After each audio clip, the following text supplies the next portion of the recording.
how far have you got as boyfriend and girlfriend in real life?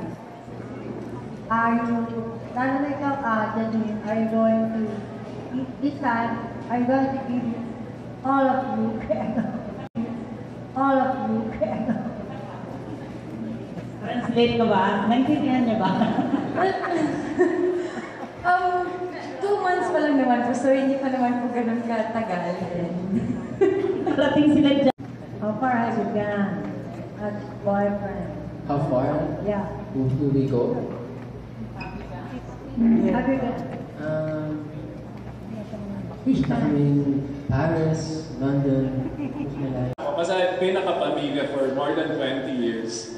And JD is also a kapamilya. So parang nagtaka ako bakit kailangan mangyari yun. And then I questioned, sabi ko, sana magtulungan instead of magtapa. Sa first question po, yung na-discover ko po kay James, wala naman po. Kasi 2 years na natin po magkakilala. And almost every day po kami nakikita, nagkakatrabaho, magkasama. So parang 24/7 na rin po, ganun. Wala ka, marunong ka siyang plansya. May plan ka ka ba niya? Hindi mo na weird lang po ako, wala. well, it's the same thing. We've known each other for 2 years, and I like to think I know her inside and out already. So,